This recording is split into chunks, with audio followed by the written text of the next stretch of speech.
Dober dan vse skupaj, spoštovani komisar, spoštovana ministrica za pravosodje, spoštovana vodja predstavništva Evropske komisije v Sloveniji, spoštovani dekan, spoštovani kolegi, spoštovane eminence, seveda spoštovani študenti in tudi drugi gosti današnjega dogodka. Lep pozdrav vsem skupaj. Danes organiziramo dogodek in sicer poimenovan Vloga Evropske unije pri krepitvi pravosodnih sistemov in pravne države, v sklopu katerega bomo gostili pogovor z Evropskim komisarjem za pravosodje, gospodom Didierjem Reyndersom. Dogodek, ki ga organiziramo v sodelovanju s predstavništvom Evropske komisije v Sloveniji, izvajamo v sklopu ozaveščanja študentov ter strokovne in širše javnosti o vsebinah s področja delovanja Evropske unije, kar naslavljamo s sloganom Od FU do EU gremo v pravo smer. Današnji dogodek bomo otvorili s pozdravnima nagovoroma dekana, profesor Mirka Pečariča in dr. Jerneje Juk-Jerše, vodje predstavništva Evropske komisije v Sloveniji. Nato sledi otvoritvena beseda osrednjega gosta, komisarja, s predstavitvijo problematike. Po otvoritveni besedi bomo za začetek komisarju zastavili 3 vprašanja, nato pa sledi odprt pogovor z udeleženci. Udeležence prosim, da z dvigom roke nakažete željo po besedi. Vprašanja lahko zastavljate tudi preko spleta, preko spletne aplikacije. Po prejemu mikrofona vas vljudno prosim, da se predstavite in nato zastavite vprašanje. K razpravi posebej vabim študente 3 fakultet, Fakultete za upravo, Fakultete za družbene vede in Pravne fakultete Univerze v Ljubljani. Komisarja zagotovo zanima, kako izpostavljeno problematiko razumete vi pa ne zamudite izjemne priložnosti, da iz prve roke izveste informacije, ki vam jih žal mi profesorji ne moremo podati. Študente Fakultete za upravo naj še opozorim, da morajo za kompetenčni dogodek klikniti na digitalno kodo. Naj vse skupaj opozorim, da se tudi dogodek snema. K uvodnemu nagovoru vabim dekana, profesor Mirka Pečariča.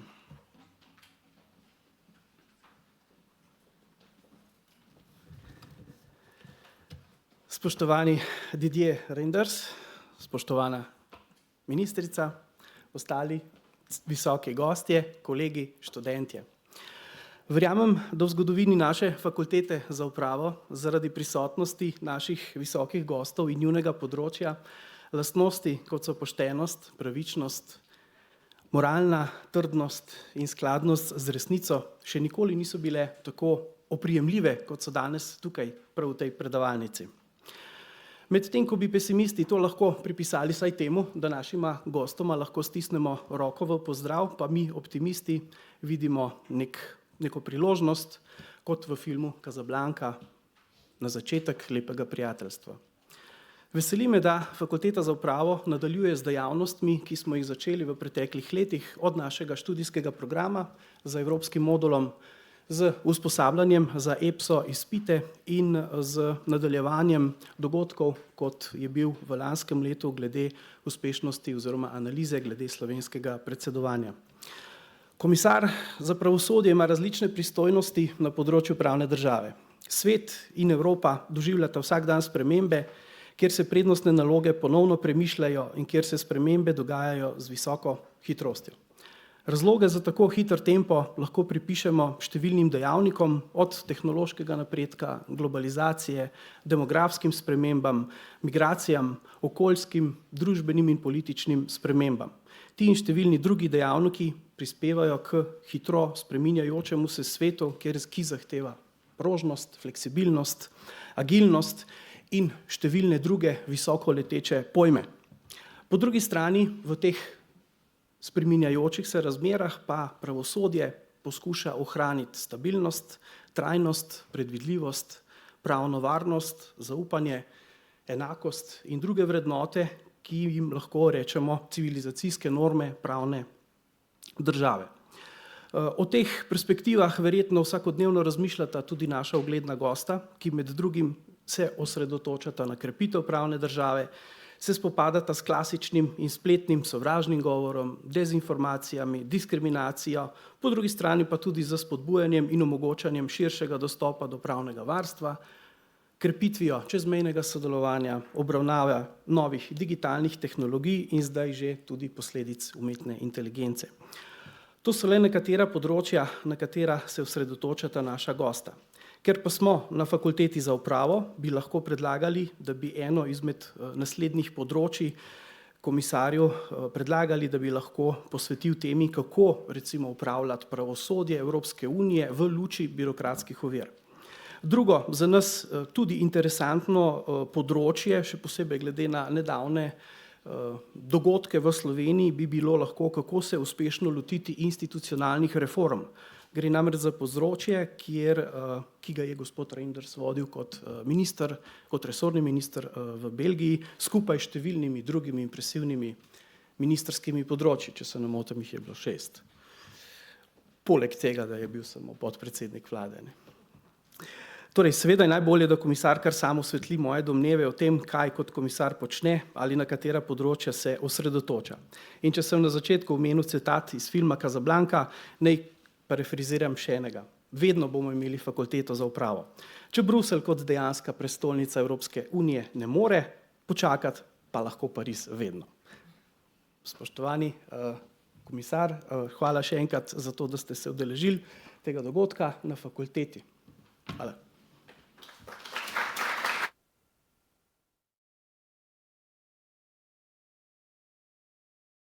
Slovenia, and apologies for this. I apologize for being between you and such an eminent. Opravičujem se, da stojim med vami in tako pomembnim gostom, ampak dovolite mi prosim, da vas vse pozdravim v imenu predstavništva Evropske komisije. Nadaljevala bom v slovenščini. Spoštovani dekan, spoštovani visoki gostje in spoštovani študentke in študentje. Izredno čast mi je, da lahko tukaj med nami pozdravim Evropskega komisarja za pravosodje Didierja Reindersa. Komisar je tukaj v Sloveniji ob 8. dnevu Evropske unije proti nekaznovanju, ki poteka v okviru diplomatske konference za sprejem konvencije o mednarodnem sodelovanju pri preiskavah in pregonu genocida ter drugih mednarodnih hudodelstev zoper človečnost. Po neizvanem napadu Rusije na Ukrajino imamo danes dobro priložnost tudi za razmislek o prizadevanjih Evropske unije, da storilci ne ostanejo nekaznovani in da žrtve najdejo svojo pravico. Spoštovanje načel pravne države spada med temeljne vrednote Evropske unije. Evropska komisija vsako leto izda poročilo o pravni državi, v katerem analizira oziroma postavlja ogledalo državi članici. Letos bo poročilo objavljeno julija in komisar Reinders je eden od tistih glavnih oblikovalcev tega poročila. V Evropski komisiji smo prepričani, da sporočilo spodbuja in pospešuje pozitivne spremembe in še krepi zavezanost držav članic pravni državi. V današnjih turbulentnih časih sta trdna pravna država ter močno in neodvisno sodstvo neprecenljiva. Soočamo se s številnimi grožnjami, ki spodkopavajo demokracijo in človekove pravice, tako kot v Evropski uniji kot zunanje. In spoštovanje načel pravne države nam omogoča, da zavarujemo svoje pravice in svoboščine ter znova vsak dan potrdimo našo zavezanost Evropi, v kateri pravičnost ostaja temelj naših skupnih vrednot. Hvala lepa za pozornost in uspešen dogodek. Hvala lepa vodji predstavništva Evropske komisije. Sedaj pa k besedi vabim Evropskega komisarja za pravosodje, gospoda Didierja Reindersa. Izvolite. Hvala lepa. Najprej se želim zahvaliti dekanu, gospodu Pečariču, za prijazen uvod in hvala lepa tudi vodji predstavništva, ki je razložila, kaj počnemo v Sloveniji. Danes sem se že srečal z ministrico za pravosodje. V veselje mi je bilo, da sva se z Dominiko lahko pogovarjala o pravni državi in o položaji v Sloveniji. Veliko veselje pa mi je, da se danes lahko pogovorim tudi s profesorji in študenti, da vam razložim, kaj počnemo na ravni EU. Najprej seveda vladavina prava, kaj počnemo na tem področju, zatem pa si bom vzel nekaj minut za to, da razložim, kaj počnemo za to, da bi se uprli nekaznovanosti po ruski agresiji na Ukrajino. Če želite, imamo lahko razpravo, vem, da vas zanimajo nove tehnologije, umetna inteligenca, ampak danes smo videli, da so pristojni za varstvo podatkov določili kazen v višini 1,2 milijarde za podjetje Meta, ki je kršilo uredbo o varstvu osebnih podatkov. Prav tako so prepovedali delitev oziroma izmenjavo teh podatkov z ZDA. To je bila kazen izrečena na Irskem in je zelo pomemben dogodek. Ker sem sam pristojen za področje uredbe GDPR, si lahko predstavljate, da je to zelo pomemben dan. Če pa nadaljujem z vladavino prava. Vladavina prava je zelo pomemben temelj Evropske unije. Videli smo, da v nekaterih državah spoštovanja pravne države ni bilo. Zato moramo vladavino prava spodbujati in si prizadevati, da vzpostavimo kulturo vladavine prava v Evropski uniji. In tak razvoj dogodkov v nekaterih državah članicah me je še utrdil v prepričanju, da je bistvenega pomena, da izvajamo redne razprave o spodbujanju vladavine prava tako na nacionalni kot tudi na evropski ravni. Od leta 2020 je zato Evropska komisija objavljala letna poročila o vladavini prava. Cilj tega poročila je, da se razpravo o vladavini prava postavi v središče evropske politike. Zato se pogovarjamo o vladavini prava v vseh 27 državah z uporabo enake metodologije, pa tudi poglavja v poročilu so enaka. Skušamo opisati položaj glede učinkovitosti in neodvisnosti sodstva, govorimo o pluralnosti in svobodi medijev, boju proti korupciji in govorimo o vseh mehanizmih za nadzor in uravnavanje v državah članicah. Lani v tretjo izdajo poročila smo prvič vključili priporočila, tako da smo zelo natančno priporočili, kako naj države članice ukrepajo. In letos bomo ocenili izvajanje oziroma uresničevanje teh priporočil v posameznih državah članicah. Danes dopoldan sem se že pogovarjal o reformi pravosodja, o boju proti korupciji.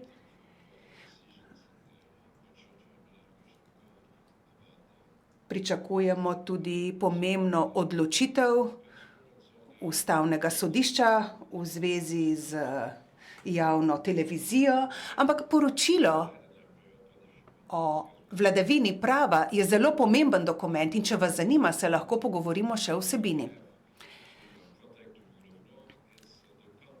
Ko govorimo o zaščiti vladavine prava, je zelo pomemben tudi mehanizem pogojevanja, ki smo ga uveljavili ob koncu leta 2020. Gre za zaščito proračuna Evropske unije. Skratka, želimo se prepričati, da ni kršitev vladavine prava, ki bi vplivale na proračun Evropske unije. Uredba zahteva zato, da je ocena objektivna, nepristranska in poštena.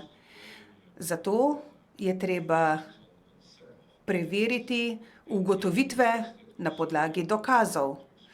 In države imajo priložnost, da predstavijo svoje argumente. Gre na nek vrste kontradiktorni postopek med Evropsko unijo in državami članicami. Skratka, to je mehanizem pogojevanja, ki predstavlja zelo pomembno orodje, neke vrste priporočilo, ki pomaga državam članicam napredovati na področju vladavine prava. Morda že veste, da smo mehanizem pogojevanja že uporabili v prvem primeru in sicer v primeru Madžarske. Šlo je za boj proti korupciji in zato smo prosili svet, naj zadrži finančna sredstva namenjena Madžarski, dokler se ne razrešijo problemi, ki smo jih omenili. Gre za boj proti korupciji. Zdaj pa bi povedal še nekaj. S takim inštrumentom smo zaznali resnične spremembe v Evropski uniji. Sam sem bil v svoji domovini kar 12 let minister za finance. In zato moram reči, da je pravzaprav zelo pomembno, da vidimo tudi finančna priporočila v poročilu o vladavini prava. Če pa obstaja možnost, da se ta sredstva zadržijo, je to še pomembneje, zato je ta finančni pritisk zelo pomemben. V ta namen uporabljamo mehanizem pogojevanja, prav tako pa reforme zahtevamo tudi preko načrta za odpornost. Ne želimo namreč plačevati za stvari, ki niso ustrezne. Ta finančni pritisk je zelo pomemben.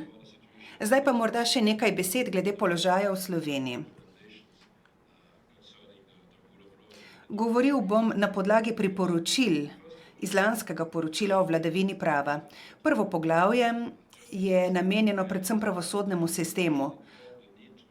Priporočilo se je nanašalo na to, da je treba vključiti varovalke glede pravosodja, predvsem ko gre za parlamentarne preiskave. Zelo pomembno je tudi, da so neodvisni javni mediji, da se zagotovi spletna varnost novinarjev in da se odpravijo ovire pri preiskavi korupcijskih dejanj. 5. julija bomo objavili novo poročilo in v njem bomo ocenili izvajanje priporočil, ki smo jih objavili lani.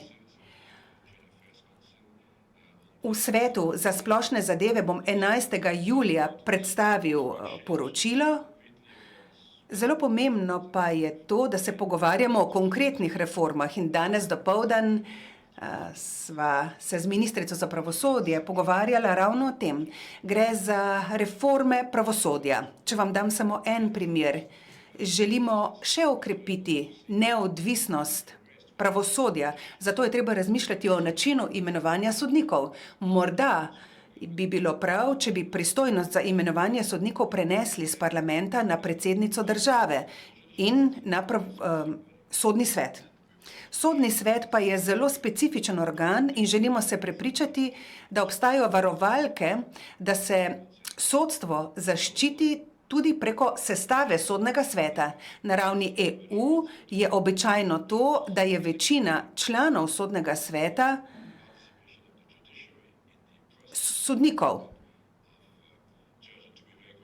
Če sem zelo konkreten, če vam dam samo en primer. Predsednik ali predsednica lahko imenuje nekega sodnika, lahko ga tudi zavrne, ampak z motivacijo in obstajati mora tudi možnost izpodbijanja take odločitve. Torej ne more to biti odločitev brez obrazložitve in brez možnosti izpodbijanja te odločitve. Skratka, zanima nas, kako bodo vključene varovalke v pravosodne reforme, zato da vidimo, da gredo reforme v pravo smer. Podobno velja tudi za tožilstva. V preteklosti je namreč bilo možno, da je minister za notranje zadeve usmerjal sodne preiskave, kar seveda ne omogoča neodvisnega dela tožilcev. Na ravni Evropske unije imamo tudi nov organ, to pa je Evropsko tožilstvo in želimo si, da tudi na ravni EU Evropsko tožilstvo dela povsem neodvisno. Skratka, kot vidite, veliko je zanimivih tem. Pogovarjala sva se z ministrico o razvoju dogodkov pri imenovanju sodnikov in pogovarjala sva se tudi, kateri bi utegnili biti naslednji koraki. Opazil sem tudi pripravljenost Slovenije pri nadaljnjih izboljšavah vladavine prava, tako kot v drugih državah. Izboljšanje vladavine prava še ni dovolj za neodvisnost sodstva. Zelo pomembno je, da so sodniki neodvisni, ustrezno usposobljeni in potrebujete tudi učinkovit sistem, kar pomeni dovolj kadrov, ustrezno nagrajevanje ter digitalizacija. Torej, obsežen proces digitalizacije v državi, ampak kot rečeno, to je priporočilo za mnoge države članice, kajti iz očitnih razlogov je morda lažje digitalizirati davčno upravo, kot pa je pravosodni sistem. Kajti države so verjetno bolj zainteresirane, da poberejo več davkov, kot pa da reformirajo svoj pravosodni sistem. Skratka, zelo pomembno je, da nadaljujete z delom, tudi v pogodbah je govora o neodvisnosti, imamo pa tudi nekatere dokumente Sveta Evrope, na podlagi katerih delamo. Skratka, pomembno je, da se proces nadaljuje. Mi smo pripravili še kar nekaj novih priporočil oziroma pripomb. Ta proces bo zaključen čez nekaj tednov in poročilo objavljeno, kot rečeno, v začetku julija. Zdaj pa še tema, ki je tesno povezana z spoštovanjem temeljnih vrednot, še zlasti vrednot Evropske unije, in sicer boj proti nekaznovanosti in genocidu v okviru vojne v Ukrajini. Seveda moramo poskrbeti, da bomo imeli vsa orodja za boj proti nekaznovanosti. Pri zahtevanju odgovornosti je pomembno, da podpremo vsa že obstoječa telesa za zbiranje dokazov in organizacijo pregona ter sodnih procesov. Prizadevamo si, da v prvi vrsti podpremo generalnega tožilca Ukrajini, da lahko organizirajo svoje delo na terenu. In v Ukrajini je že dejansko prišlo že do nekaj obsodb Rusov, ki so zagrešili kazniva dejanja oziroma vojne zločine v Ukrajini. Ampak to je šele prvi korak. Potem delamo z državami članicami. 16 držav članic je že začelo preiskave vojnih zločinov v Ukrajini zaradi univerzalne sodne pristojnosti. Če se recimo zgodi, da je francoski novinar ubit v Ukrajini, se lahko začne preiskava v Parizu. Tudi Slovenija se je vključila v te preiskave. Trenutno delamo z orodji, ki jih že imamo.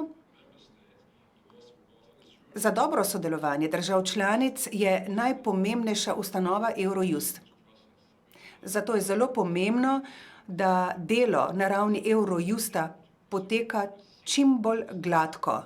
Imamo skupne preiskovalne ekipe, v katerih sodeluje 6 držav, sodeluje tudi Mednarodno kazensko sodišče. Zelo dobro pa sodelujemo tudi z ameriškim ministrstvom za pravosodje. Zaradi vsega tega lahko obravnavamo vojne zločine in zločine proti človečnosti.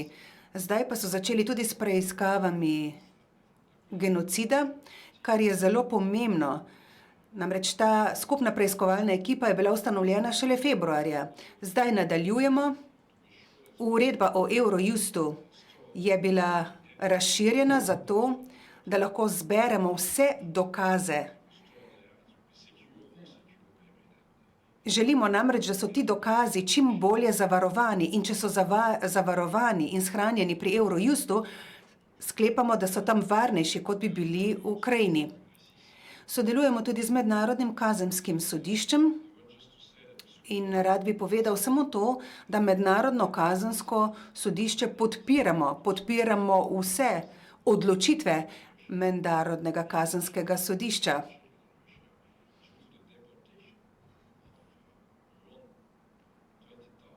Kot veste, so okoli 20.000 otrok prisilno deportirali iz Ukrajine proti Rusiji, pri čemer so jih zgolj 300 do sedaj vrnili in Mednarodno kazensko sodišče je ukrepalo tako proti Putinu kot proti gospe, ki je odgovorna za prisilno deportacijo otrok. In če smo pripravljeni boriti se proti mednarodnim zločinom, genocidu, je tu potem še kaznivo dejanje agresije. To je morda mati vseh zločinov, kajti če ne bi bilo agresije, se verjetno ne bi zgodili tudi drugi zločini. Do sedaj smo si prizadevali, da vzpostavimo predvsem prvo raven in sicer podobno kot pri skupnih preiskovalnih ekipah smo vzpostavili mednarodni center za pregon kaznivega dejanja agresije. Skupaj z Ukrajino bomo zbirali dokaze glede kaznivega dejanja agresije in začeli pripravljati teren za morebitne sodne obravnave. Obstaja tudi možnost, da bi ustanovili posebno sodišče.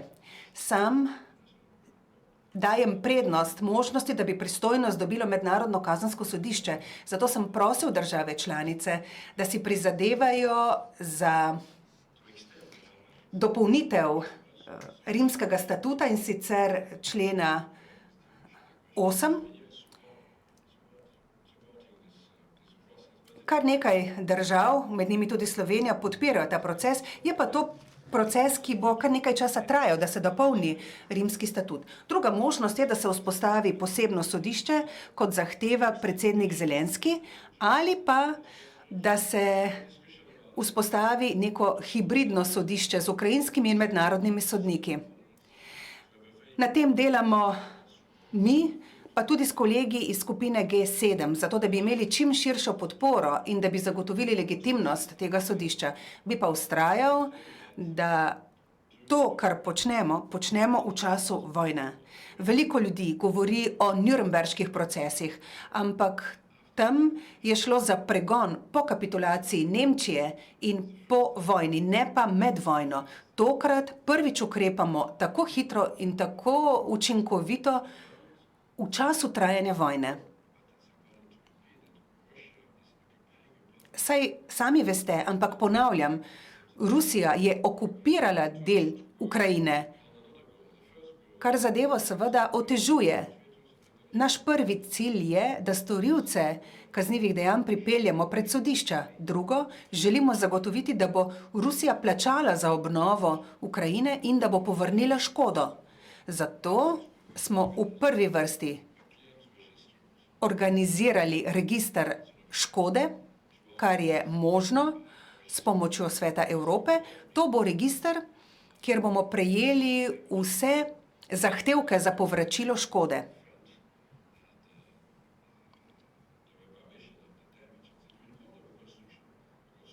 Tukaj gre za ne zgolj obnovo, ampak gre širše za reparacije. Gre za povrnitev škode tudi posameznikom in podjetjem. Tu bo šlo za številke v rangu na stotine milijard. Seveda bo potrebno oceniti, kakšna je dejanska škoda, potem pa financirati nadomestilo. In zato želimo zagotoviti, da bo Rusija tista, ki bo plačala. Ne bom šel v podrobnosti, ampak organizirali smo sankcije, recimo zamrznitev sredstev oligarhov iz Rusije in Belorusije in v tem trenutku imamo 24 milijard zamrznjenih sredstev, 9 milijard dolarjev v ZDA, 6 milijonov evrov tudi v Sloveniji, kar nekaj sredstev tudi v Švici in upamo, da bomo lahko šli še dlje. Če bodo kazniva dejanja povezana z ljudmi, ki so na seznamu sankcioniranih, bo možno ta sredstva ne samo zamrzniti, ampak tudi zaseči. Potem bo prišlo do prenosa sredstev, ki jih bomo lahko poslali v Ukrajino. Vključili smo tudi centralno banko. Govorimo o 200 milijardah evrov ali dolarjev, če hočete, ampak zato smo blokirali dovolj sredstev ruskega izvora, zato da bo Rusija morala sodelovati pri povračilu škode. In to se nam je zdelo zelo pomembno, da se ta sredstva zamrznejo. Skratka, zelo pomembno je, da opravimo svojo domačo nalogo, tako kot jo počnemo na področju vladavine prava, zato da bomo kredibilni, ko bomo zahtevali mednarodni red, ki temelji na vladavini prava. Tako kot zahtevamo od Rusije, da spoštuje nekatera načela. Če doma ne opravimo svoje domače naloge, tako kot to počnemo s poročilom o vladavini prava, tako kot to počnemo s postopkom proti Madžarski, lahko se pogovarjamo tudi o položaju sodstva na Poljskem. Skratka, želimo biti verodostojni. Mi od Rusije zahtevamo, da spoštuje ozemeljsko celovitost in soverenost Ukrajine, skratka, da spoštuje mednarodna pravila. In ravno zato je tako pomembno, da se borimo za vladavino prava v Evropski uniji, pa tudi za mednarodni red, ki temelji na spoštovanju pravil. Seveda imamo podporo v ZDA, na Japonskem, v Južni Koreji, ampak imamo kar nekaj dela, da nekatere partnerje v Latinski Ameriki, Afriki, Aziji prepričamo o tem, kar počnemo. Pred nami je še kar nekaj dela. Tudi danes popoldan bo zelo pomembno, da napredujemo zahvaljujoč Sloveniji, Nizozemski, in sicer gre za sprejem konvencije o medsebojni pravni pomoči in izročitvi.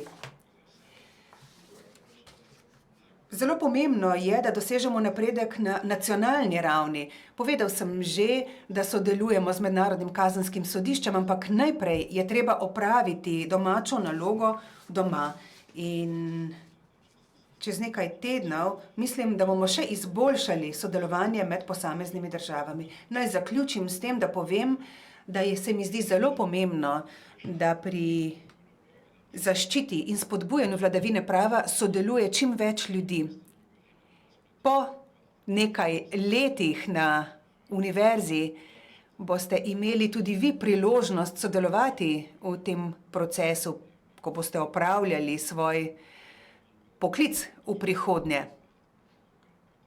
Upam, da boste tudi vi pri svojem poklicu lahko pomagali zaščititi vladavino prava.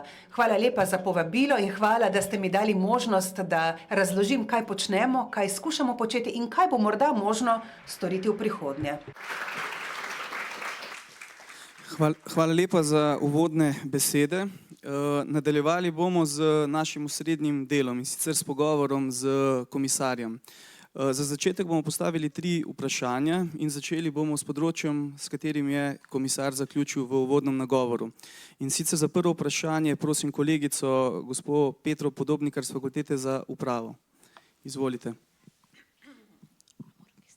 Pozdravljeni vsi skupaj, še enkrat Petra Podobnikar iz Fakultete za upravo, politologinja.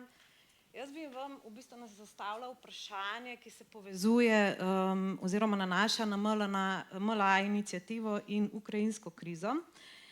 In sicer inicijativa MLA predstavlja pomemben vidik v okviru razvijajoče se ukrajinske krize in na nek način sovpada z idejo normativne moči Evropske unije.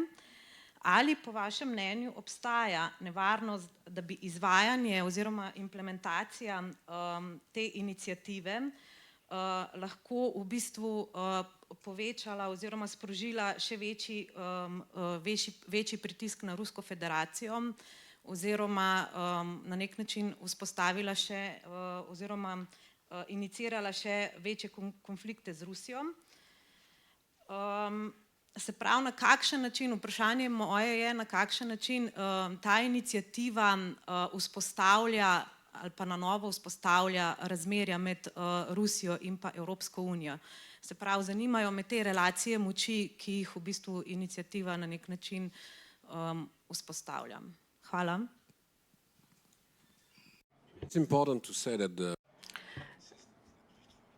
Zelo pomembno je, da medsebojna pravna pomoč, ki jo skušamo okrepiti, dolg proces. To je dolgo potovanje, potovanje na dolge proge. Že 10 let potekajo ti pogovori. Skratka, do teh pogovorov ni prišlo zaradi ruske agresije. Je pa mogoče, da je k temu prispevala priključitev Rusije, ko je priključila Krim Ruski federaciji. Skratka, treba je pa tudi vedeti, da ta predlog ni predlog, ki bi ga podala Evropska unija. Sodelujejo seveda nekatere od držav članic Evropske unije, ampak sodelujejo tudi druge države sveta. Tako da je zelo pomembno, da jasno povemo, da sicer to podpiramo, ni pa to naša pobuda. Gre za veliko širšo pobudo kot samo pobudo, ki bi bila usmerjena v Rusijo. Gre za organiziranje boljšega sodelovanja, izmenjave, za skratka boljšo medsebojno pravno pomoč, kot pove že ime samo. Gre za pregon mednarodnih zločinov, kaznivih dejanj in kar je pomembno in na kar ne smemo pozabiti, je, da gre za sodelovanje z mednarodnim kazenskim sodiščem in seveda tudi definiranje samega zločina agresije. Ampak gre za to, da bodo samo najhujši zločini prišli pod pristojnost mednarodnega pravosodja. Sem bodo vključeni različni organi pravosodja. Bo pa prav gotovo na mednarodni ravni lažje sodelovati zahvaljujoč takšni pobudi. Smo se seveda skušali takoj odzvati na agresijo v Rusiji, no to ni nek nov element, ampak kot že rečeno, to ni pobuda Evropske unije, je pa pobuda, ki bo zelo pomagala delovati državam članicam na mednarodni ravni. Pomembno pa je to tudi zato, ker bo to dalo signal ne samo Ruski federaciji, ampak tudi vsem, ki bodo zagrešili dejanja v bodoče. Naj vam samo podam primer. Zdaj začenjamo z novo preiskavo in pregonom v zvezi z genocidom v Ruandi.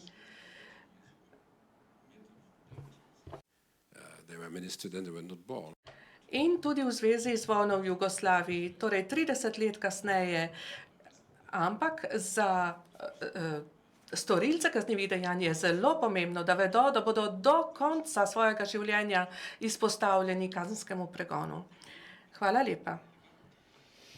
Vprašanje bi prosil profesorja Sama Barduckega iz Pravne fakultete v Ljubljani. Lepo pozdravljeni in najlepša hvala za vabilo na Fakulteto za upravo. Najlepša hvala, gospod komisar, za te zelo zanimive uvodne besede. Posebej hvala se mi zdi za besede v Ukrajini in opozorilo na pomen mednarodnega reda utemeljenega na pravu. Se mi zdi, da je to v slovenskem javnem diskurzu nažalost premalo slišan poudarek. In upam, da bo vaš prispevek tudi pri nas malo spremenil ton pogovora. Posebej pa v bistvu sem vesel, da ste govorili o sodstvu, o neodvisnosti sodstva, zadeva, s katero se tudi pravniki seveda v Sloveniji veliko ukvarjamo.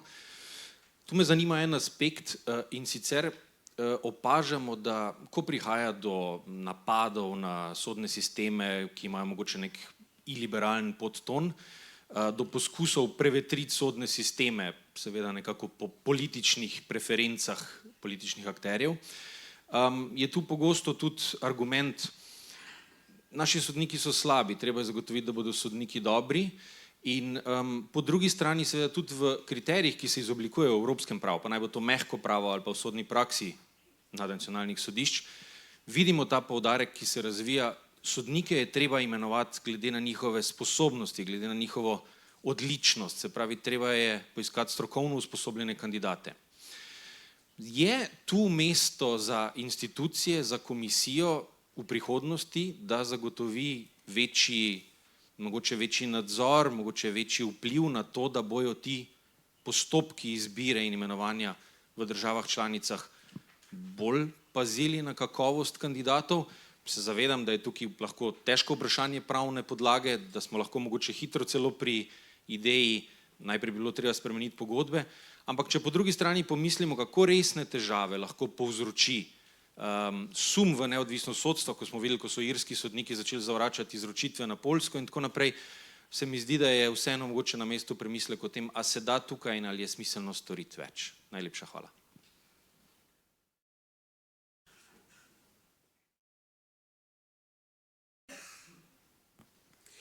No, first of all, you're right saying that when you want to...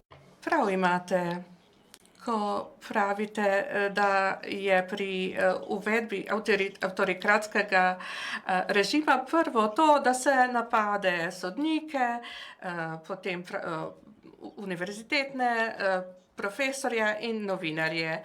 Na ta način jih eliminirate in potem liberalen režim spremenite v avtokratskega. To so pač te pobude, proti katerim je treba hitro odreagirati, zato da se zaščitijo ti poklici. Včasih je treba celo fizično zaščititi, naprimer novinarje, ki jim včasih grozijo smrtjo, ampak zaščititi je treba tudi akademsko svobodo, če si samo pogledamo, kaj se dogaja na Madžarskem. In treba je skratka izvajati ukrepe za zaščito novinarjev, naprimer tudi proti številnim tožbam proti njim, tako imenovane slep tožbe. Ampak dostop do pravosodja, in zato so zelo pomembni kakovostni sodniki, je edina garancija, če se to lahko tako izrazimo, za zaščito temeljnih svoboščin in vrednot. Če pride do kakršnega koli konflikta z javnim organom, z nekim podjetjem, z neko osebo, potem morate imeti dostop do neodvisnega sodnika, ki bo ta konflikt razrešil na podlagi vladavine prava. Skratka, to je pravo, ki temelji na določenih vrednotah. Zato mora biti sodstvo neodvisno. To lahko zagotovimo tudi z imenovanjem sodnikov na ustrezen način. Lahko se da več kompetenc pravosodnemu svetu, ampak pravosodni svet mora biti neodvisen. V njem morajo sodelovati sodniki. V svojem uvodnem govoru sem že dejal, da je potrebno, da sodniki izmed svojih vrst izvolijo prave člane pravosodnega sveta. Ta mora potem izvajati postopek imenovanja kandidatov in seveda mora tudi ustrezno utemeljiti svojo izbiro. Seveda ni dovolj, da imamo samo neke usposobljene sodnike, da so ti sodniki šli skozi določeno usposabljanje, skozi univerzitetno usposabljanje, ampak da se zagotovi tudi nenehno dodatno izpopolnjevanje sodnikov. To je potrebno zagotoviti. Potem pa je treba zagotoviti tudi to, da so sodniki učinkoviti. Zato je treba poskrbeti za ustrezno plačilo in zagotoviti je treba tudi dovoljšno število tožilcev. Kajti ne želimo imeti predolgih pravosodnih postopkov, in tu ne govorim samo o kazenskih zadevah, ampak tudi o gospodarskih zadevah. In seveda je treba tudi razviti postopke, ki so alternativa tožbam, naprimer mediacija. Zelo pomembno je, da imamo vse to na razpolago, ampak prvo jamstvo za zaščito temeljnih vrednot in pravic je neodvisnost. Zaradi tega je vladavina prava tako pomembna in O tem bom govoril tudi z ministri za pravosodje naslednji mesec. Zelo pomembno je, da vidimo primerjavo pravosodnih sistemov v Evropi in predstavil bom tudi številke. Prepričati je treba ljudi, da je dostop do neodvisnega, kakovostnega sodstva in sodnikov nujen. Danes imate nek konflikt, skušali ste ta konflikt razrešiti sami, vendar, če ne gre, morate iti na sodišče. Zadnje vprašanje bi vam zastavil kar sam. Glede na sam forum današnjega pogovora, in sicer nahajamo se v akademskem in študentskem okolju, bi razširil razpravo tudi na to področje, kar ste tudi sami nakazali v zadnjem odgovoru. In sicer kljub vsem prizadevanjem Evropske komisije za krepitev načela pravne države, kar ste zelo lepo že opisali v samem uvodnem nagovoru, še zmeraj spremljamo spodkopavanje in napade na temeljne vrednote Evropske unije, med drugimi tudi na akademsko svobodo. Naj navedem samo dva primera. Central European University, ki mislim, da je bila prvo prisilno zaprtje univerze po drugi svetovni vojni, in pa privatizacijo 21 madžarskih univerz, ki je posledično pomenila tudi kar odpuščanje nekaterih uglednih profesorjev, med drugim tudi prava. Pa me zanima vezano na to, sicer moje vprašanje se deli kar na 3 delove. Najprej, ali sodi spodkopavanje akademske svobode med relevantne teme stališča pravne države, na to, kako spodkopavanje akademske svobode vpliva na evropski izobraževalni prostor, nas, profesorje in seveda tudi študente, in pa tretje, kako se Evropska unija bori proti tovrstnim praksam. It's true that it's a real issue to have a breach to the. Ja, res je, da je to dejansko stvar, ki jo je treba obravnavati v okviru vladavine prava, torej omejevanje akademske svobode in tako naprej.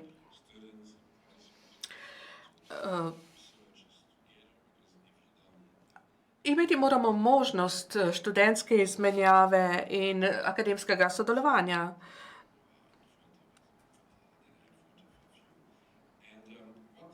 To je nujno potrebno. In kaj lahko mi naredimo?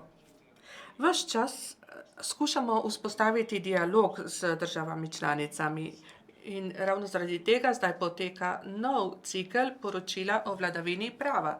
Mi izdamo priporočila, sodelujemo z državami članicami pri izvajanju teh priporočil in če nam to uspe, je to najbolje. Če pa to ni dovolj, potem imamo na razpolago druga orodja. Naprimer, omenil sem že pogojenost, pogojevanje in druga orodja.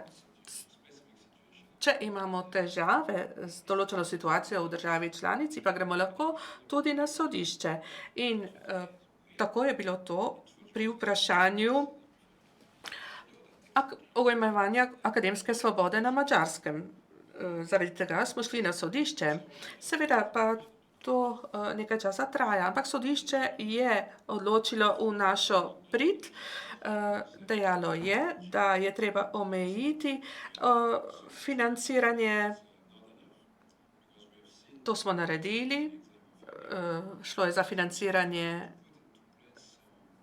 javnih organov, pa tudi nevladnih organizacij. Ampak tu je potem vprašanje javnega zaupanja. Skratka, gre za to, da se je imenovalo določene ljudi in da je prišlo pri tem do omejevanja akademske svobode. Zato smo začeli izvajati finančni pritisk. Mi smo omejili financiranje v višini 6 milijard evrov za Madžarsko zaradi omejevanja akademske svobode. Nismo želeli, da bi nekateri ljudje, ki so bili imenovani na funkcije, ostali tam do konca svojega življenja. S tem finančnim pritiskom smo želeli ustvariti pritisk proti omejevanju akademske svobode.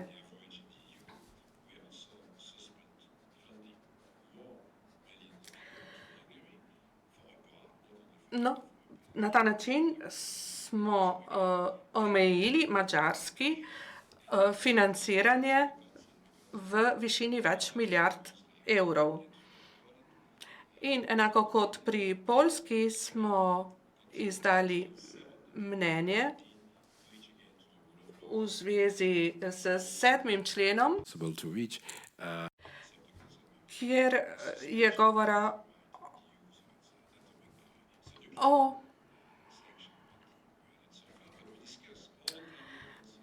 določbah, ki so v navzkrižju z temeljnimi pravicami. Gre za glasovalne pravice.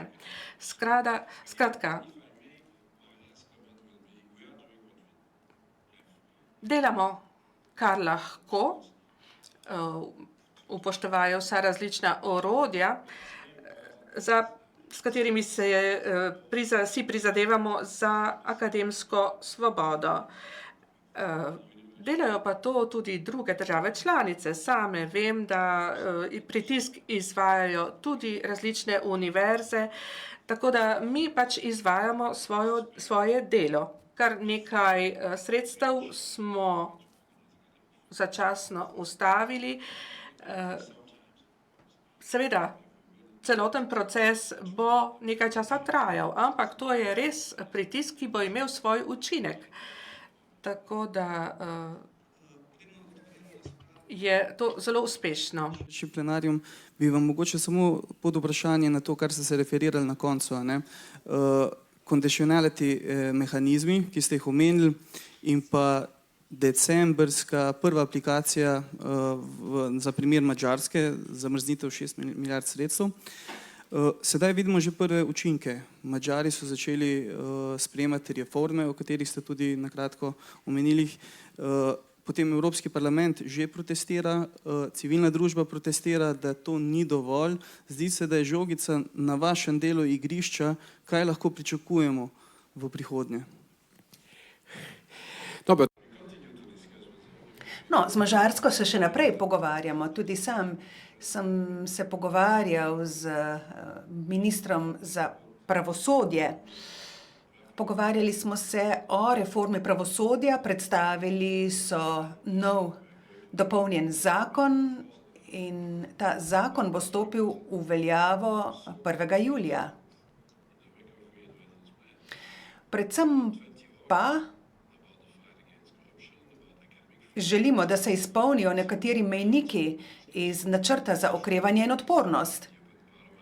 Res je, da to, kar zdaj počnejo, še ni dovolj. In preden bomo karkoli izplačali Madžarski, se moramo prepričati, da bodo izpolnili zahteve vseh mejnikov. Zato to, kar vidimo zdaj, predstavlja samo pozitiven razvoj dogodkov glede nekaterih elementov, ki se nanašajo na neodvisnost sodnikov.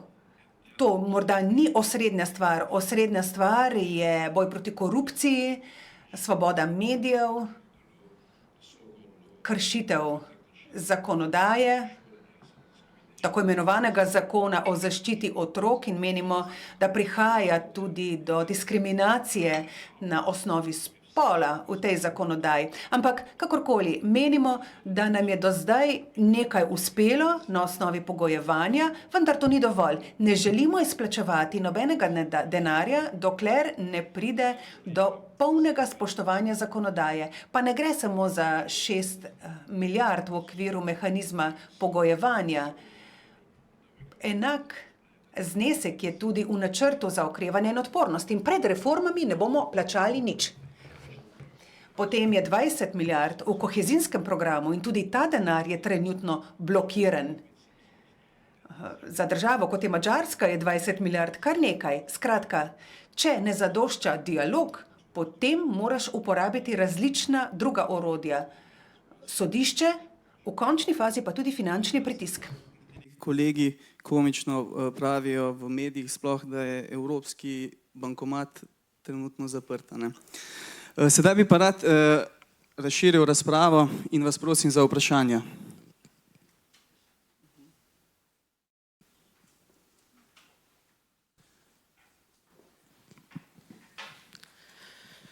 Pozdravljeni, jaz sem Nika Podakar, študentka Pravne fakultete v Ljubljani in vam bom zastavila eno malo bolj abstraktno vprašanje. Zdaj, tekom svoje študijske poti sem se že znatneje ukvarjala s tem razmerjem med državami članicami na eni strani in Evropsko unijo na drugi strani.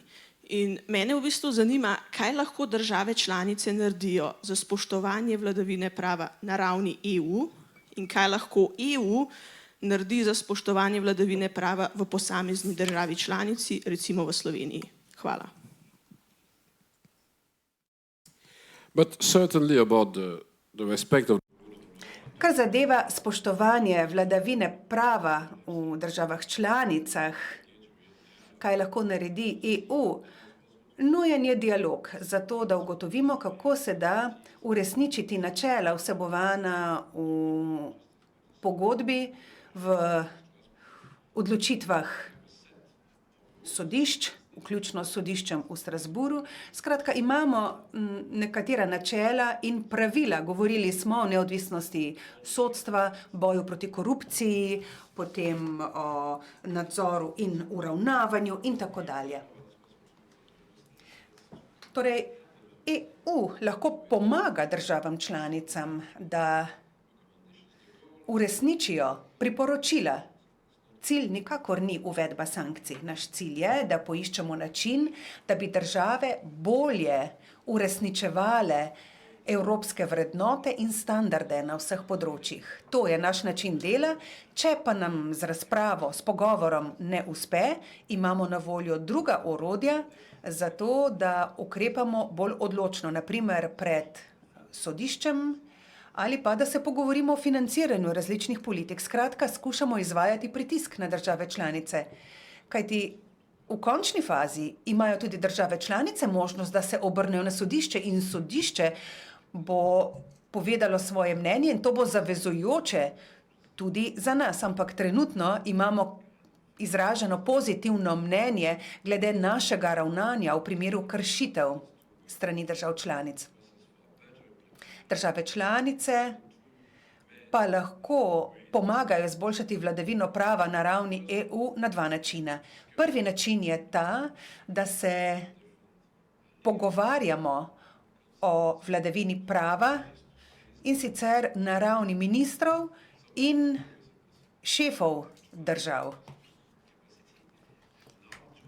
Zdaj je to možno. Zdaj lahko s pomočjo poročila o vladavini prava opravimo dejansko razpravo o vladavini prava. Pred leti, ko sem nastopal v drugačni funkciji, to ni bilo mogoče.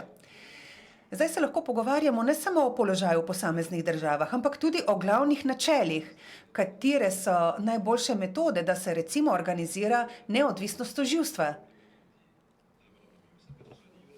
O tem se lahko pogovarjamo na ravni držav članic, pa tudi EU, imamo Evropsko tožilstvo.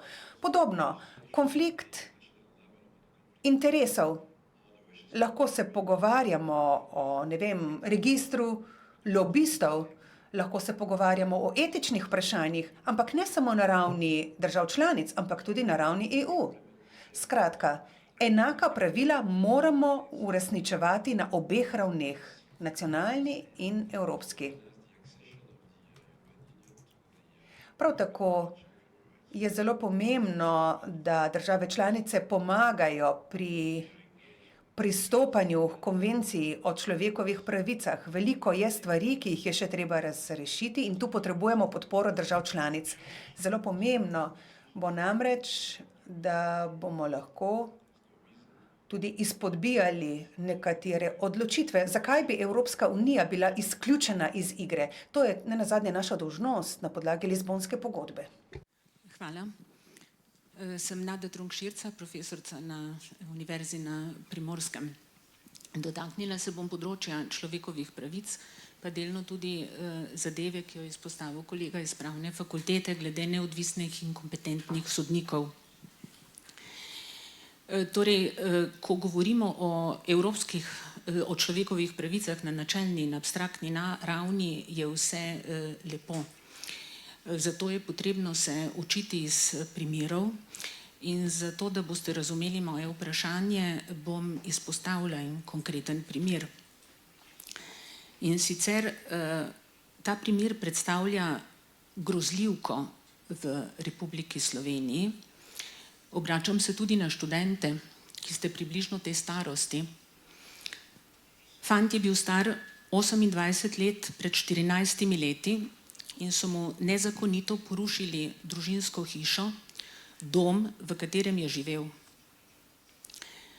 Zadevo je potrdilo Vrhovno sodišče. V zaščito nezakonitih ravnanj pa je tožilstvo sprožilo proti temu posamezniku pregon. Bil je leto dni v priporu, tožilec ga je izsilil v priznanje krivde v zameno za vikend zapor. V zaporu so mu prekinili vikend zapor, tako da je 2 leti in pol bil v zaporu. Zaradi tega, ker je opozarjal na nezakonitosti ravnanj institucij in posameznikov in terjal odgovornost. Evropsko sodišče je 2018 prisililo Republiko Slovenijo, da je samo priznala 4 kršitve Konvencije človekovih pravic. 5., 6., 7. in 8. člen. Farsa pa je, da je Slovenija v istem letu, ko je bila zadeva na Evropskem sodišču, sprožila preko temu posamezniku nova kazniva dejanja, ki niso bila storjena na podlagi istih zadev. Pred letom dni je bil fant 3 mesece ponovno v priporu, nezakonito, sodba Vrhovnega sodišča.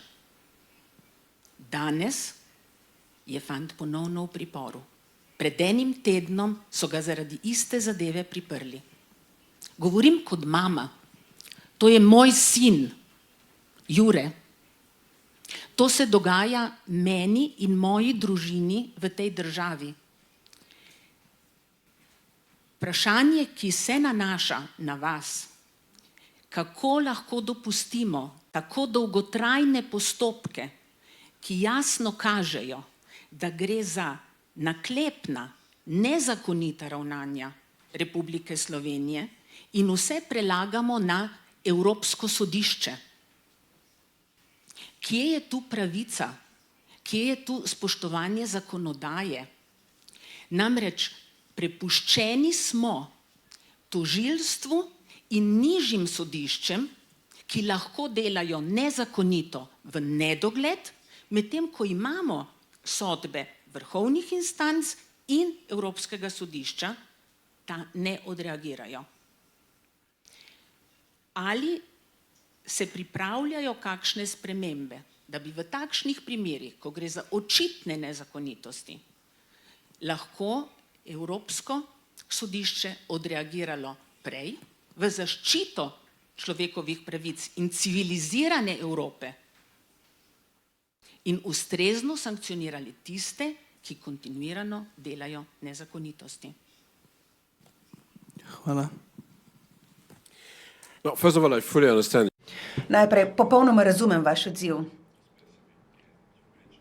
In razumem to, kar ste povedali. Seveda ne morem komentirati konkretnega primera.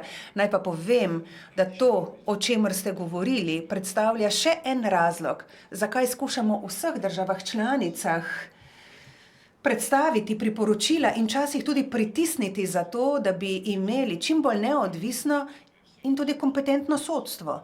Pa ne gre samo za sodnike, gre tudi za tožilce. In to je ena glavnih stvari, o katerih se pogovarjamo in jo skušamo organizirati na ravni EU. Katera pravila moramo sprejeti za to, da bomo imeli neodvisno sodstvo, ki bo resnično kvalificirano in pripravljeno ustrezno opravljati svoje delo. Potem govorili ste tudi o Evropskem sodišču. Torej, v mislih imate Evropsko sodišče za človekove pravice, kaj ne? Kajti, ko mi gremo na Evropsko sodišče za človekove pravice, včasih celo zahtevamo, da se izvaja pritisk. Če recimo omenim samo sistem discipliniranja sodnikov na Poljskem, sam sem predlagal nekatere začasne ukrepe, da bi rešili situacijo. Poljska se je odločila, da ne bo izvajala začasnih ukrepov, zato se je sodišče odločilo za kazen 1 milijon evrov dnevno. To je bilo ob koncu leta 2021, več kot 500 milijonov kazni je za to že prejela Poljska. Zdaj pa je zelo pomembno, da Evropska unija pristopi k konvenciji o človekovih pravicah. To bo zelo pomembno, vendar to ni dovolj. Na mojo željo smo v poročili o vladavini prava vključili stavek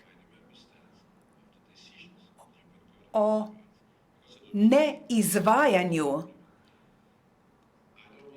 sodb Evropskega sodišča za človekove pravice v državah članicah.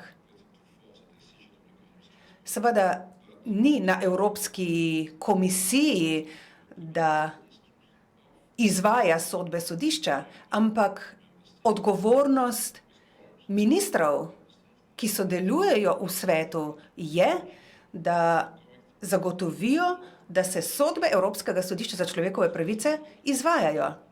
Seveda, glede konkretnega primera ne bom govoril, ker nimam dovolj informacij, ampak če ni spoštovanja pravnomočne odločitve, ki je sprejeta strani vrhovnega organa, recimo, da je to Evropsko sodišče za človekove pravice, v takem primeru države morajo ukrepati.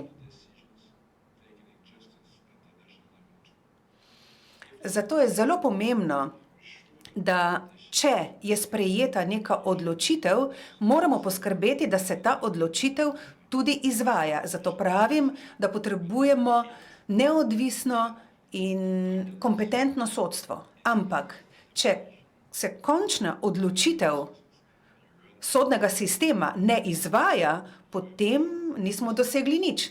Če se obrnete na Evropsko sodišče za človekove pravice in dobite pozitiven odgovor, potem se taka odločitev mora izvajati v državah članicah.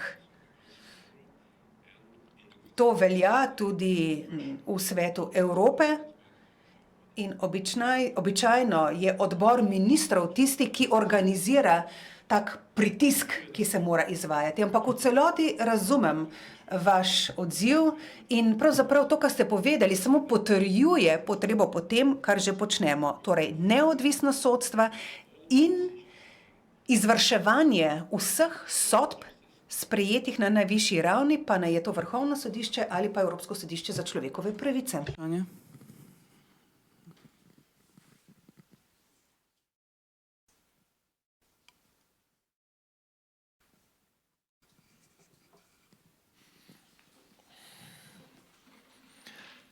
Dober dan, jaz sem Gregor Durkov, sem študent prvega letnika na Fakulteti za upravo, pa bi vam samo postavil eno vprašanje, kar se tiče preganjanja vojnih zločincev v trenutno še aktualni vojni v Ukrajini.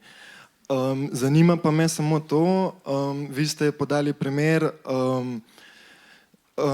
sojenja po drugi svetovni vojni v Nürnbergu, ampak me zanima, kako se te vojne zločince namerava kaznovati, naprimer, ker predvidevam, če jih niso že ujeli, jih Rusija pred kapitulacijo oziroma predajo ne misli predati.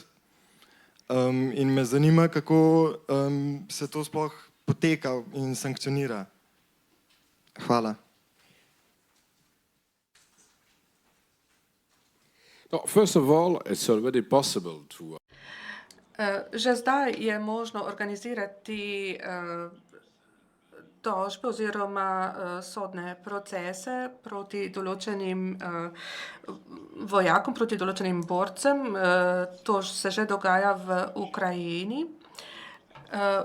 Potem gre tudi pri tem za izmenjavo zapornikov. Včasih je za Ukrajino bolje, da organizira izmenjavo zapornikov po obsodbi. Tako da določene sodbe že obstajajo, zadevajo posameznike v zaporih, ampak lahko se pa izda tudi sodba v odsotnosti. Torej, brez prisotnosti storilca. To je možno v Ukrajini, to je možno tudi v drugih državah članicah. In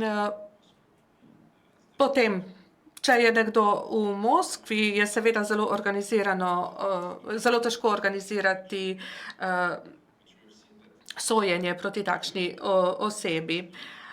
Ampak lahko tudi vidite, da smo začeli s postopki že zdaj med vojno in obstaja posebna situacija, in sicer tudi v okviru kazenskega sodišča so bile sprejete določene odločitve. Predsednik sodišča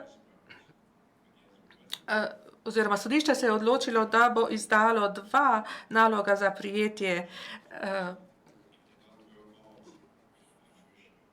In seveda zelo težko je prijeti posameznike, če ti ne gredo iz Rusije, kajti Rusija jih noče izročiti, ampak kljub temu lahko vse članice Mednarodnega kazenskega sodišča organizirajo prijetje. Torej, pomembno je, da imamo možnost, da pač nekoč privedemo te storilce pred sodišče, mogoče jutri, mogoče čez en mesec, mogoče čez leto dni, ampak ti ljudje morajo vedeti, da obstaja tveganje, da bodo deležni sojenja do konca njihovega življenja. Omenjal sem sodišče, torej sojenje v Nürnbergu, ampak to, kar je posebno zdaj, je to, da zdaj to poteka med samo vojno. Ne vemo, kakšna bo situacija čez nekaj let, ampak že zdaj želimo dobiti in zbrati vse dokaze o zločinih. In zdaj ne gre za to, da že zdaj povemo, kdo je kriv in kdo ne. Dobro, imamo svoje mnenje o tem, ampak gre za zbiranje dokazov, gre za organiziranje tožilcev in potem predajo vsega tega gradiva neodvisnemu sodniku. Na koncu je to vedno v rokah nekega neodvisnega sodnega organa. Že zdaj to izvajamo, mogoče bo nekaj časa trajalo, to sem že dejal, ampak vidimo, da preiskave že potekajo, verjetno bodo privedle tudi do novih obtožb v zvezi z Ruando in v zvezi z zločini zagrešenimi na ozemlju nekdanje Jugoslavije. Mogoče se spomnite, pred 2 letoma je prišlo do obsodbe nemškega državljana, ki je že 100 let star, ampak gre za zločine, ki jih je zagrešil v 2. svetovni vojni. Skratka, pomembno je to, da ko se enkrat postopek začne, se ne ustavi. In nekega dne bo gotovo možno tudi, bomo priča spremembam v Rusiji, nočem delati nekih napovedi, ampak mi že zdaj izvajamo svoje naloge, zbiramo dokaze, organiziramo tožilstvo in kasneje bomo organizirali tudi sojenje. Spajič, Pravna fakulteta. Moje vprašanje se pa nanaša na temo, ki je bila večkrat omenjena, imenovanje sodnikov in bližajoča se sprememba oziroma napovedi spremembe imenovanja sodnikov. Zdaj, na prvo žogo se sliši zelo dobro, se pravi, da bi sodniki imenovali sodnike izmed sebe. Po drugi strani pa imamo v Sloveniji zelo pregreto ozračje na vseh frontah, tudi na sodniški, od najnižjih do najvišjih sodišč, se pravi znotraj kadrov, se pravi sodniki med seboj stojijo na različnih bregovih, pa naj si bo to ideološko, politično ali pa čisto tako drugače. Delno to vpliva tudi zaradi majhnosti Slovenije, do nedavnega še, do 1960 je bila samo ena pravna fakulteta, tako da veliko sodnikov se je šolalo še celo na istih fakultetah, vsi se med seboj poznajo, če ne pozna kdo drugega, pa pozna svojega prijatelja, ki pozna nekoga.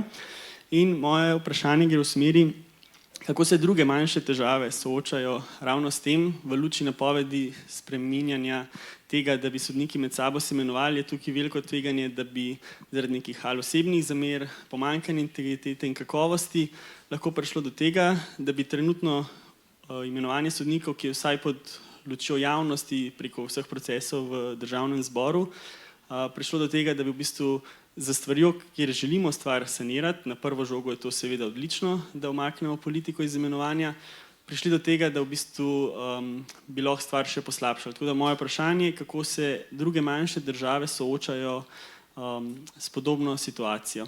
Hvala.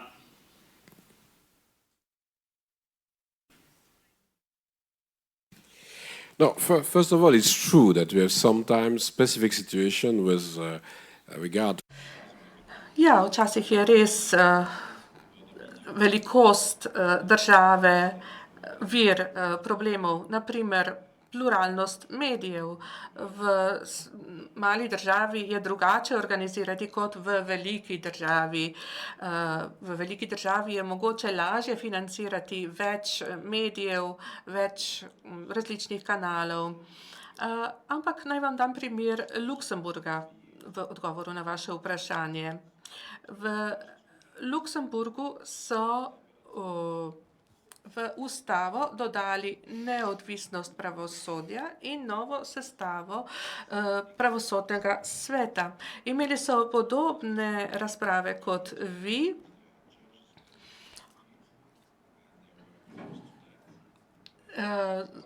Šlo je za to, da bi sodniki izmed svojih vrst izbrali sodnike. In ni šlo za imenovanje, ampak samo za kandidiranje. Skratka, zdaj so proti koncu tega procesa.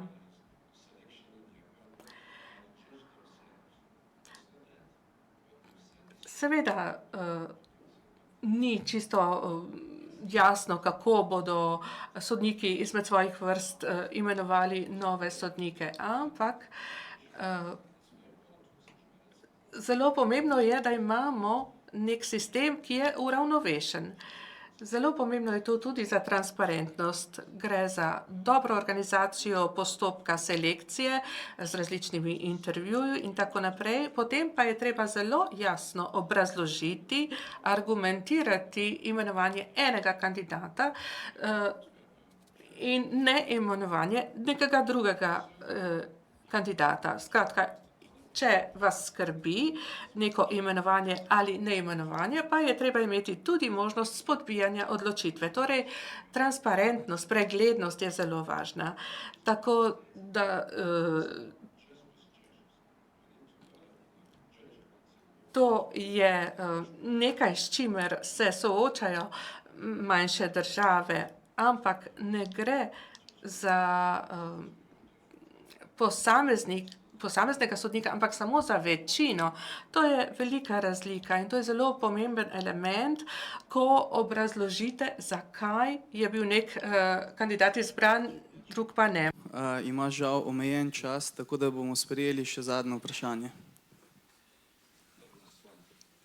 Sem lahko jaz? Jernej Pikalo, Fakulteta za družbene vede. Eno vprašanje imam. Veliko ste razlagali glede tako ICC-ja kot posebnega tribunala. Mogoče ste pa malo manj razlagali to zadnjo opcijo, ki vem, da kroži v tujih diplomatskih krogih, in to je vprašanje nastavitve mednarodnih sodnikov na ukrajinska sodišča. Ali vidite, da bi bila to možno, seveda zahteva spremembo ukrajinske ustave, in če lahko nekako ocenite z političnega vidika, ne toliko z pravnega oziroma tehničnega vidika, katera od teh opcij, torej ali posebni tribunal ali ICC z razširjenimi pooblastili, ali seveda ta tretja opcija za spremembo ukrajinske ustave in pa mednarodnimi sodniki, je politično, glede na to, da nismo edini mi v Evropi, ampak imamo partnerje globalno v tem, če lahko date neko vašo oceno, katera od teh opcij bi bila najbolj uporabna, pa ne samo uporabna, katera od opcij se vam trenutno zdi pravzaprav najbolj realistična. Hvala lepa. Of course it's different.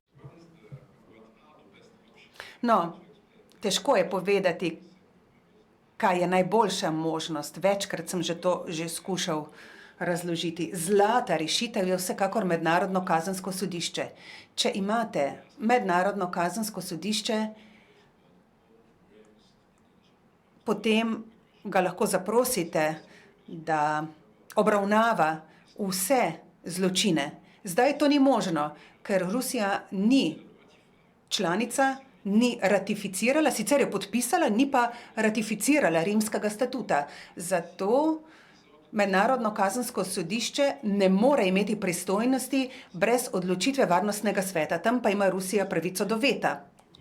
Zato je prva možnost, da dopolnimo Rimski statut in damo sodno pristojnost Mednarodnemu kazenskemu sodišču tudi v takih primerih. Prosil sem vse države, vključno s Slovenijo, da pomagajo do takih sprememb. To bi trajalo kar nekaj časa, ampak to bi bil zlati standard. Druga srebrna možnost pa je posebno sodišče, to bi pomenilo novo pogodbo in novo posebno sodišče, ki bi izvajalo mednarodno sodišče. To je težko. Če me sprašujete po praktičnih vidikih, to pomeni nove sodnike, nov sistem informatike, skratka vzpostavitev povsem nove ustanove. Če hočemo narediti to, se moramo izogniti vsakemu konfliktu med tem posebnim sodiščem in mednarodnim kazenskim sodiščem. Bronasta rešitev pa bi bila ta hibridna rešitev. Se pravi, ukrajinski sodniki na ukrajinskem ozemlju plus mednarodni sodniki, ki bi pomagali izvajati ukrajinsko zakonodajo. V vsakem primeru bi Ukrajina morala spremeniti svojo ustavo. Politično gledano, najprej potrebujemo široko mednarodno podporo za to, da bomo imeli legitimnost za to, kar počnemo. Zato se pogovarjamo ne samo z državami članicami, pač pa tudi z drugimi partnerji, G7, ZDA, Japonska in tako dalje, da imamo čim širšo podporo.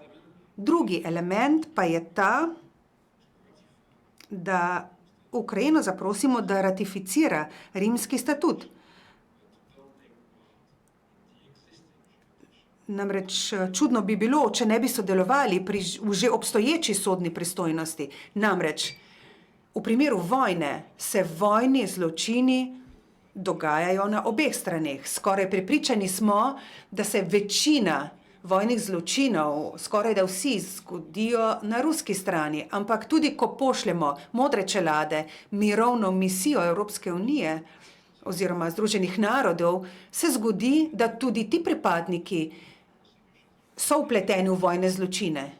In ukrajinske oblasti so dejale, bomo ratificirali, ampak ne še zdaj.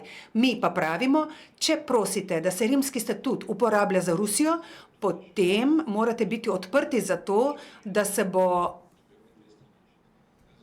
ta isti sistem uporabljal tudi v vašem primeru. Tečejo politične razprave in verjetno veste,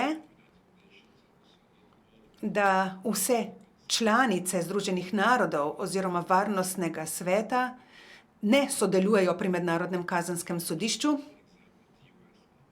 Recimo, droben primer ZDA. Poleg tega niti nimamo vseh držav članic na naši strani, ko gre za pregon kaznivega dejanja agresije na Mednarodnem kazenskem sodišču. Zato tečejo politične razprave o tem, kaj bi bila najboljša rešitev. Zato na ravni komisije imamo vizijo, da moramo doseči premik v zvezi z Mednarodnim kazenskim sodiščem, potem pa, če to ne uspe, poiskati eno od obeh možnosti.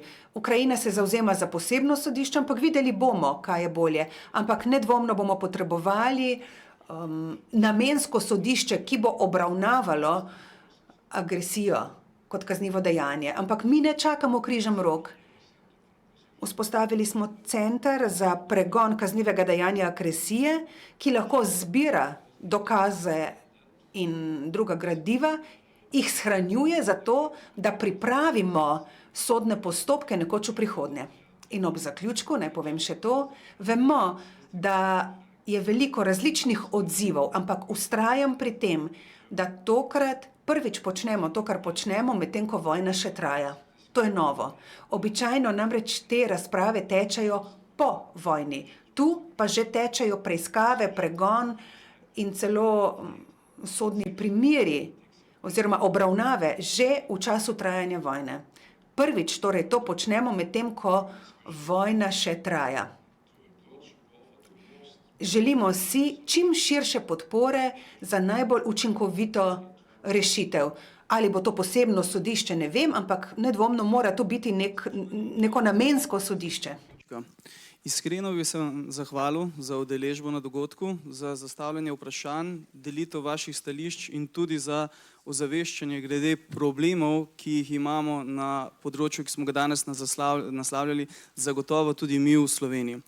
Še posebej bi se zahvalil tudi komisarju, gospodu Didierju Reyndersu, za obisk in za delitev vaših stališč.